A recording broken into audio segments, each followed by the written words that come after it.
it is time to arm ourselves with another tool that we can use in our networks, and that is the spanning tree protocol. We're going to take a look at what spanning tree protocol is all about and how it helps in a good switch design. We'll start off by taking a look at some good switch design practices. I mean, we've moved from the CCENT level now into the CCNA. So our networks have grown from the small business network to a medium to enterprise class local area network environment where our switches tend to be like rabbits. You leave them in a room for a while and you come back and there's just switches everywhere and you go, how do I manage this? We'll take a look at some good switching design practices to handle the multiplying switches. We'll then look at what switch loops are, because that's one of the crises that you run into when you're setting up a large switch network. And then we'll see how to stop the switch loops. I'll give you the answer right now. It's spanning tree protocol. So after we talk about what spanning tree does, we'll get into the specifics of spanning tree operation. Spanning tree is one of those protocols that has a very simple goal, but there's a lot of complexity in how it accomplishes that goal. When you design a switch network, it's best to approach it in layers and to take a layered approach. What you see right here is a picture of an extremely large network that is designed in 3 separate layers that Cisco has dictated as the access layer, distribution layer, and the core layer. And it's kind of hard for me to talk about this picture without really getting into the growth of a network. Imagine yourself. Imagine you created a company that makes iPhone accessories, the Apple iPhone. They make accessories for that. Now, when you create this company, you start off with you and 10 employees. Are you going to deploy a switch network that looks like this? No. Not for 10 people unless you're just going for way overkill. You are going to deploy a network that looks something like, where's my pen? Something like this, where we have one switch with our 10 employees attached and maybe some little, not even a Cisco. You've got like a little Netgear or something connecting you off to the internet. Now your iPhone accessory store starts to grow and you hire a few more people to produce those accessories, and so you don't move to a model again like this. You just plug in another switch with a crossover cable and attach those users right there. And you continue to grow and eventually max out those 2 switches and plug in another switch in there, and now you've got your official servers on your network. You're still probably using a Netgear. You've got 50, 60 different employees that are working out of the office, and you're starting to get a little nervous feeling in your system because you've been daisy chaining these switches. They're almost all maxed out, but you also know if any one of those switches go down, you're going to cut your network in half, and you're going to have a pretty catastrophic outage, which when your company has grown to this point, people are depending on those systems to be in place. So what you do is you take all the money you've been making out of your store, you take all those switches, put them in a closet somewhere, and you buy one of these switches, which is maybe a Cisco 4000 series or 6500 series switch that has a bunch of blades. You got the dual fan tray action, you got the dual redundant power supply down here. This is where the plugs go in. And you got the fans and the power supply that kicks on, makes a lot of noise. You got the big mother of all switch, and all these devices are plugging in there. You now have upgraded to a Cisco router that connects you off to the internet, and eventually you just keep on going and max out this switch, and you start daisy chaining your old switches that you pull out of the closet from this guy to get some more ports, and at this point you're probably in the hundreds of employees at the company. And you start to get that nervous feeling in your system again, thinking, well, this is a great switch. It's got the dual power supplies and fan trays and supervisor modules and all that kind of stuff. But what if that switch goes down? That's the core of my whole company. So that's where you buy a second one. You got money at this point, right? So you get a second one, hook them up to where they're redundant and they back each other up. And now you're starting to approach a model that looks like this, where you have distribution layer switches, which are providing core services, or essentially routing services, VLAN services, and so on, that are attached down here to access layer switches. Now, with this layered approach, it allows you to have easy and manageable growth. This is Cisco's model. They created this model right here. The access layer is where the devices actually plug into the network. We have servers connecting to the network on their access layer switch, PCs plugging into the network on their switches. The distribution layer is where your major segments happen. You have kind of these modules that are created here. You know, maybe you've got your sales group over here, which has 100 or 200, 300 different salespeople inside of it. Or it could be floor 4 of your building that you own. You know, you've segmented into one big group. You've got the dual redundant 4500 or 6500 series switches there. Over here you've got your server farm network where all your servers are isolated. You have a separate VLAN over here for that. And now you eventually reach a core layer, and when you get to this point, you're probably at thousands of employees. The core layer is considered the backbone of a network. Now think of this as a campus model. And when I say campus, I'm talking about a literal college campus. Or maybe you have the College of Business over here. You've got the College of Art over here. And you know, all the different colleges, and they all tie back to the backbone of the entire campus network, which is the core, and everything goes through the core, and you have other buildings that branch off of here with modules that look like this.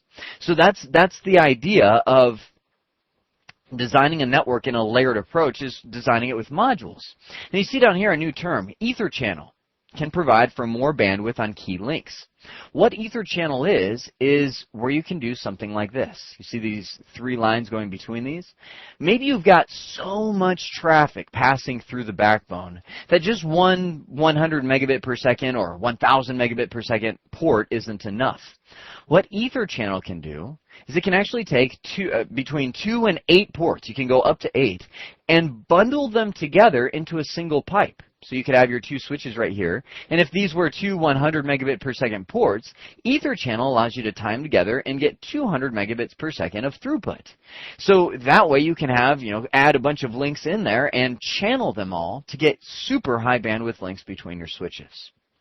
Now, the last point I want to make, and the reason we're talking about this ideal design right here in this video section, is the redundant connection.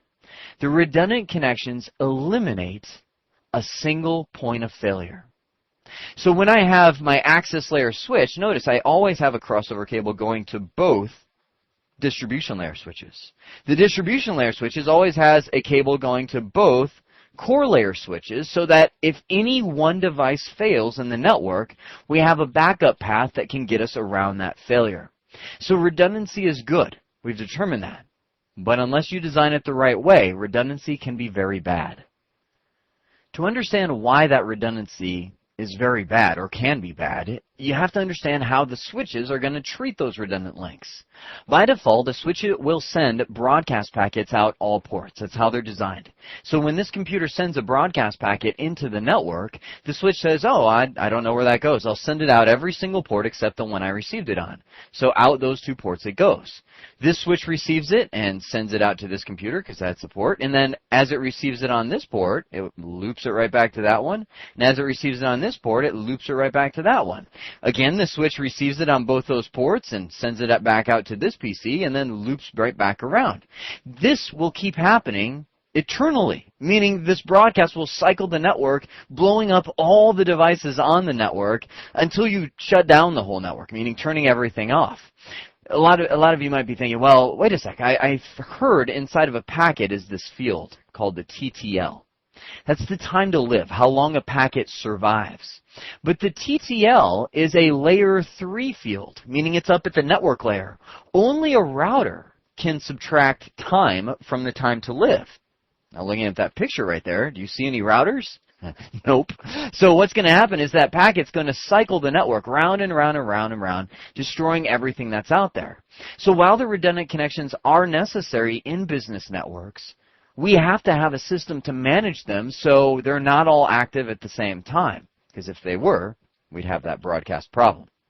So the place of spanning tree is to drop trees on redundant links. That's my little way of remembering it, because there's so often you get all these terms and then spanning tree comes out there and you're like, what did that do? Just think of a falling tree. It's falling on all the redundant links in the network.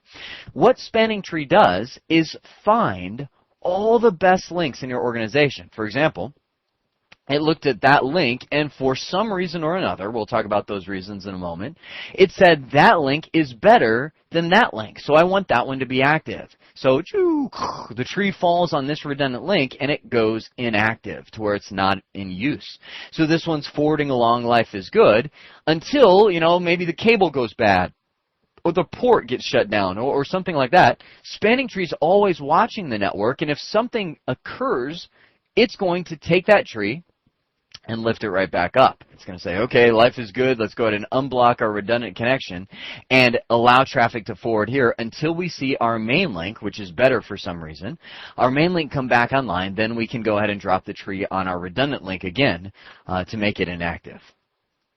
Spanning tree is one of those concepts that is sometimes difficult for me to talk about, because what I described to you right then is all it does. That's the whole goal of spanning tree.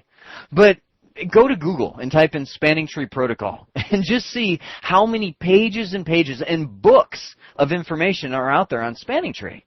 You might think, well, if that's all it does is block the redundant links, what's the point of writing a book about it? Well, networks are not as simple as what I just showed you, where we have two individual switches connected together. Networks have hundreds of switches, and spanning tree has to find what's the best ones to block, because if it blocks the wrong one, you're going to have a very inefficient network. So here's the facts.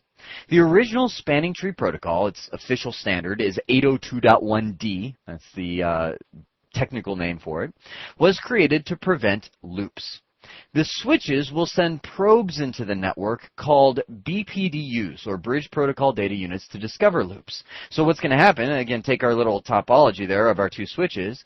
If we have two switches that run spanning tree, they will send probes on the network. Now, those probes are kind of like broadcast packets. They're actually technically multicast. And they'll come into the switch, and all this probe this BPDU, is a little identifier for the switch. So say this is switch 1 and this is switch 2. Switch 1 sends a probe into the network and says, pew, let's say, think of like sonar sounds, boom, and it sends out a little probe. Now that message comes into the switch, and since it's a multicast, or it's designed kind of like a broadcast packet, it will loop it back around. Switch 1 will get the probe, open it back up, and look inside and go, whoa! This is my probe. I sent this out, meaning I see my name inside of this probe. That means there's some kind of loop in the network, so that's when they go into action. These probes also help elect the core switch of the network, known as the root bridge. There's our key term. In our switch network, say we've got bunches and bunches of switches all around the network that are all tied together with redundant connections going everywhere. In that case, we will have one switch which will be elected the root. Now that is considered the core switch of the network because all the switches will find the best way to reach that root bridge, then block all the redundant links. Meaning this one's going to look and say, well, the easiest and fastest way for me to get there is this link, so it's good. But I've noticed that I can also reach the root through this link and, well, not that link down there. So I'll block that redundant connection. Okay? So all the switches find the best way to reach the root and then block redundancy. So the key of spanning tree protocol is to make sure you're very accurate in the one that you elect as the root bridge. The thing that could work out horrible for your network is if you just let spanning tree treat everything at default. Now, I'm jumping a little ahead of myself, but by default, spanning tree will elect the oldest switch in your network as the root bridge. Now, I don't mean oldest as in how long it's been running. I mean oldest as in manufacturing date. So some little, 10 megabit per second 1992 switch that you have stuck in a wiring closet that you forgot about gets elected as the root, and everybody's like, hey, that's the root. Let's find the best way to get there, because that must be the center of the network. Everybody finds the best way to the closet switch, and your network performs horribly. And the problem is nobody really knows why. Nobody can really put a finger on it because it looks like everything's designed right. I mean, you're using great equipment and servers are working. It's just things just run slow. And yet people just find I guess that's the way it is. And you run this beautifully expensive network that you've invested all this money into that never performs quite like it should. Now, I should also mention that every Cisco switch runs spanning tree by default. So you can plug a network together with redundant connections, and it's not going to have any loops. It's just that it's going to be a very inefficient network. Now, you should also keep in mind that you are at a CCNA topic at this point. It's not, this topic isn't in the CCENT material or the IC&D1 video series you might have already seen, because this is something that works for enterprise networks, meaning in a CCENT level network, you're not going to have hundreds of switches. You won't even have 10 to 20 switches because CCNT is focused around small businesses. So when you get to the larger networks, the mid-size, the enterprise networks, that's where Spanning Tree really plays a role, and a big role at that. It has to elect the best switch as the root bridge. So when we're understanding our Spanning Tree network, we need to understand more about these BPDUs and how the elections work. The way that the elections will happen is all the different devices in the network have something known as a bridge ID. That's their name to Spanning Tree. Remember I said we had like switch 1, switch 2? Well, it's not that the switches don't really care about their host name. They care about their bridge ID. Now that bridge ID is built of two pieces. You have a priority and you have the switch's MAC address. I'll just put MAC add. Okay. You can see I put priority dot MAC address. Now by default, every switch, when you pull it out of the box, has the same priority, 32,768. You know, somebody just took a dart and threw it at the dartboard, and they're like, yeah, let's make it 32,768. Now, I should mention the priority is kind of counterintuitive. When you think of priority, you think, oh, bigger priority, that's better, right? Not so. Lower is better. So the lower your priority, the more chance you have to be elected as the root bridge.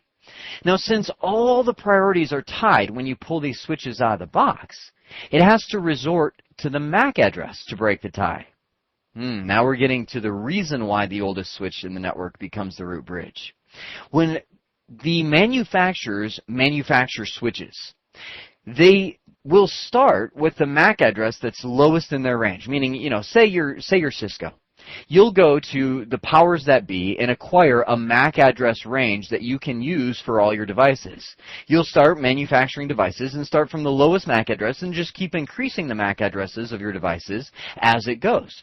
Now keep in mind, I'm talking about the MAC address of the switch, not one of the MAC addresses that it's learned about that's from a device that's plugged in. The switch itself has a MAC address. So when we have this kind of scenario, obviously I just made up these MAC addresses, AAA, BBB, CCC. This one will end up being the root bridge because it has the lowest MAC address of the three. So once that root election happens, all the switches in the network settle and they say, okay, that one is the root bridge.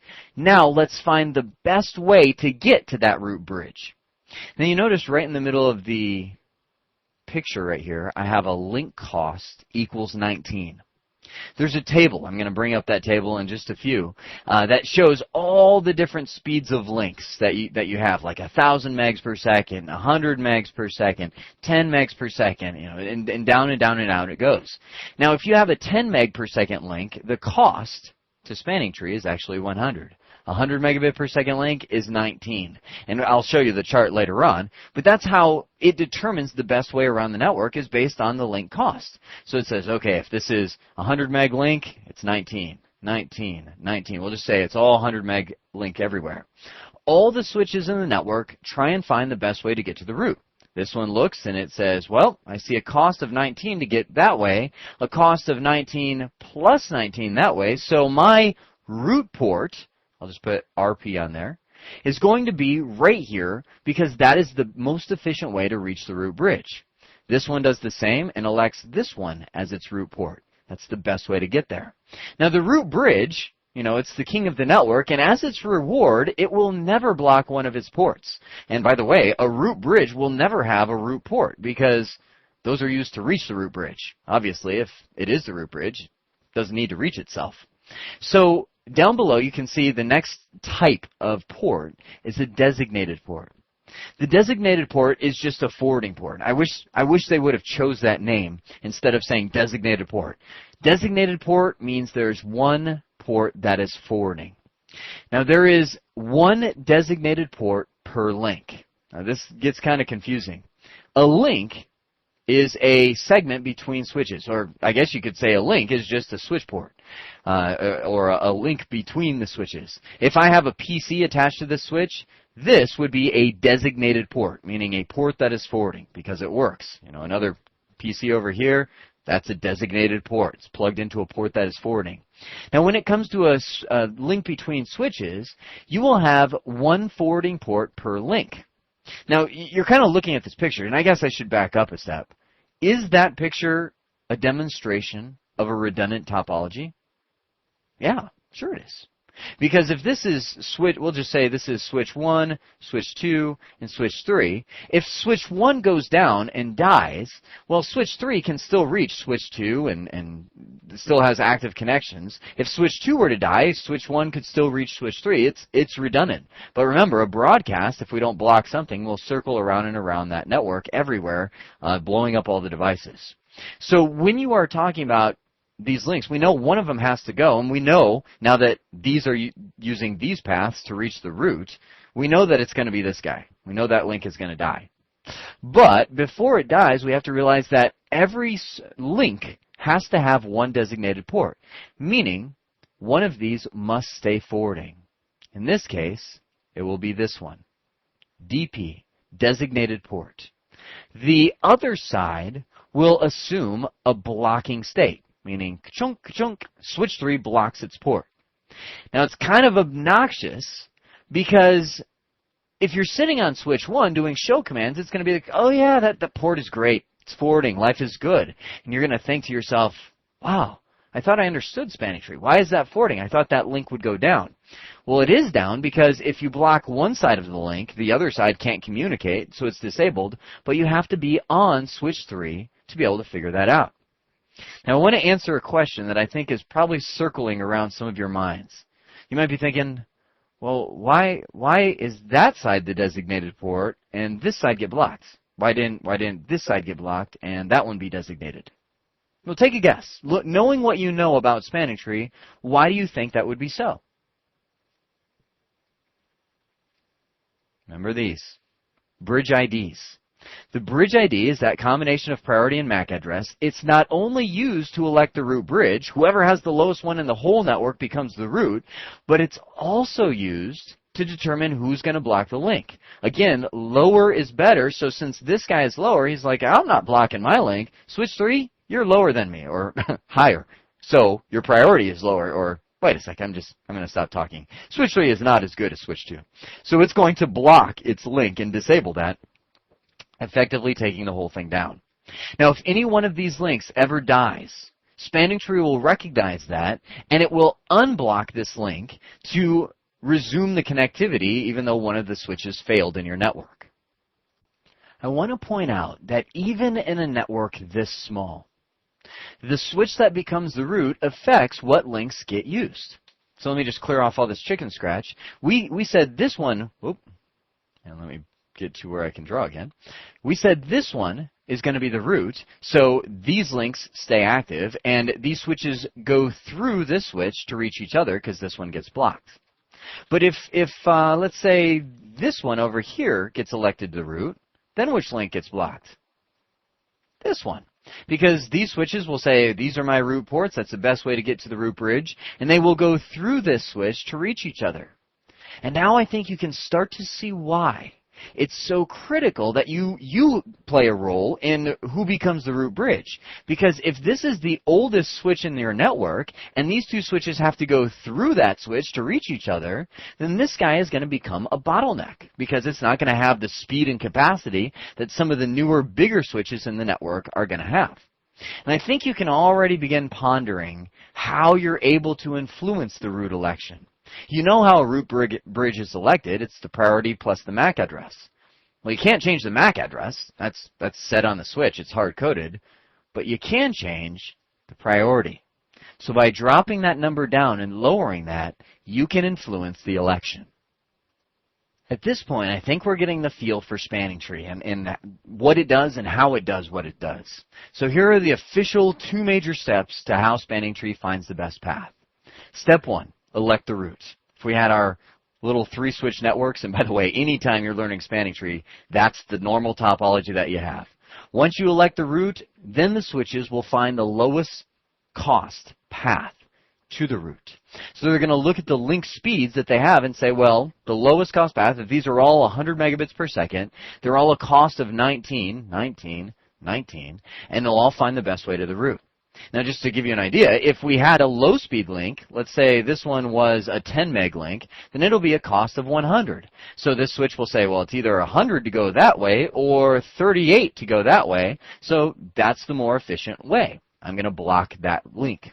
So the cost or the speed of the links really do have an influence. Now, I want to add in a couple pieces here because I know some of you might be thinking of the bigger, more advanced topologies. What if you had a situation like this? What if that was the route and this switch was trying to figure out what link to block? Now remember, this is redundant. We have to block one of these links, but if all of these were equals, let's say they were all 1 gigabit per second connection, well then both paths are a cost of 8 for that switch down here to reach the route. What it's going to do to break the tie is it's going to choose the switch, the upstream switch, with the lower bridge ID. Meaning, again, remember that priority we had, 32.768 dot, and then the MAC address. If this MAC address is lower than this one over here, then it's going to say you're the best route. If the other side was lower, it would say you're the best route and block the opposite one. There's only one more topology that can throw a fork in the wrench, and that was the original one I showed you when I was saying what spanning tree did. What if you got a situation like that? Both of these we'll say are a gigabit per second, so they're both a cost of 4. That guy's the route. This one, you remember, the route never blocks a port, so this switch has to figure out which port to block to stop this redundancy. The costs are tied. The upstream switch is the same, so it can't use the method we used over here to break the tie. So what it's going to do is prefer the lower port. Just remember, in spanning tree, lower is better on everything. It's going to say, I have to block one, so since you are the higher port, I will block you. And this one becomes the active link. This one gets the tree dropped on it. That is the basic concepts of spanning tree. If you want to have a good, well-designed, redundant network, then spanning tree has to play a role because you have to have something to disable those redundant connections until you need them. So we talked about what some good switching practices were, some design pictures of how we should design our network in the 3 layers, access, distribution, and core, with redundant connections across all of them. We saw what switch loops are and how to stop them. The switch loops happen anytime you have redundancy inside of a switched or layer 2 environment, and we stop them by using the spanning tree protocol. Finally, we looked at some of the specifics of spanning tree operation, like the route bridge election, like the bridge priority and the bridge MAC address, combining to create the bridge ID that's used to elect the route, and then how all the switches find the best way to reach that route bridge. Those concepts are critical for when we get into the next video, which is going to be configuring a little bit of spanning tree, and then we'll get into some of the enhancements that make spanning tree better and faster for our networks of today. I hope